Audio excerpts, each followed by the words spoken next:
Hi, Matthew from Monterey DUI Defense Center. We're going to talk about multiple offenses for DUIs in Monterey and what it means in terms of your license and jail. So let's get started. First of all, most people, when they have multiple offense DUI, they don't really think they're going to go to jail because a lot of times they didn't on the first one. You have to be aware on a second one, it's much more likely you're going to do actual jail time. So the question is, are you going to jail? We look at basically 5 factors. 1, when was the prior? The more recent in time, the worse it is. Now, your priors can be used for up to 10 years as a general rule. A lot of people think it's 3, 5, or 7. It used to be 7, hasn't been 7 for years. It's actually 10. Also, if you're currently on probation for your prior, usually if that's in the last 5 years in Monterey, you're usually almost always on probation. Also remember, the prior isn't just a DUI, it's what's called a wet reckless. A wet reckless is also prior for the purposes of the new case. Was the prior a felony? Usually if the prior was a felony, the new case, even though you would normally think it's a misdemeanor if no accident was involved, can be filed as a felony. How many priors over what period of time? If you had 3 priors over the last year, chances are you're going to jail. Or you need to come up with some plan to avoid jail, a jail alternative, and that's where attorneys get involved.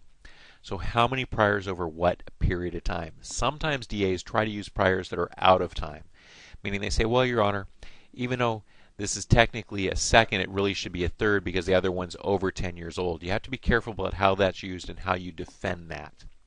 Next, which courtroom are you in? In Monterey County, some judges are known for giving jail.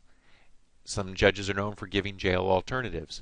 Some judges need a good argument, some judges don't. These are things you need to look at in how you decide to do the case.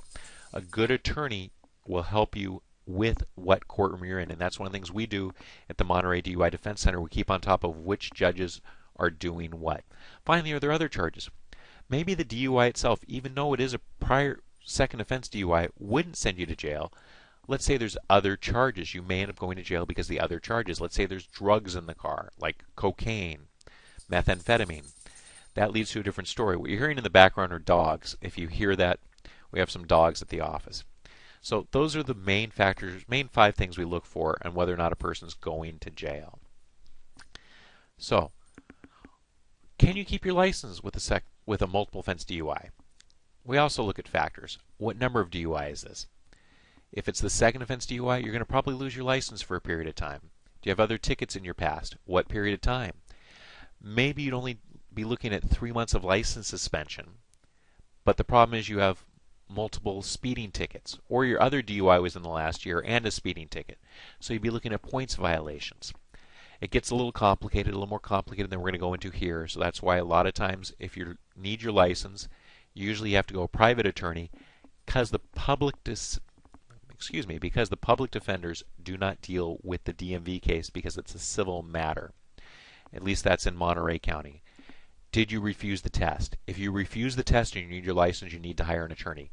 Because on a multiple offense DUI, let's say it's a second offense, you're looking at a 2-year complete license suspension. Not a restriction, but an actual suspension where you lose your right to drive for 2 years. Is it a third offense and it's a refusal? You're looking at losing completely your right to drive for 3 years. So get an attorney. There's another video that we're going to talk about defenses to DMV that you may want to look at as well if you have a refusal. Finally, 4, was there an accident involved in this case? And then we always are looking at other factors. We talked about the points. We talked about if there's prescription medications involved, the DMV may be looking at what's called a physical or mental reevaluation. There's a lot of different factors when it comes to, but these are the 5 main things we look at as to whether or not you're going to keep your license. So again, this is Matthew with the Monterey DUI Defense Center. If you have questions in terms of looking to hire an attorney, please give us a call at 831-275-0990. Again, 831-275-0990. And we're private attorneys, we're not public defenders. If you're going with the public defender, you want to call the public defender's office once you're appointed after your first day in court. If you want an attorney before your case to help you with the DMV and everything else, give us a call. Thank you.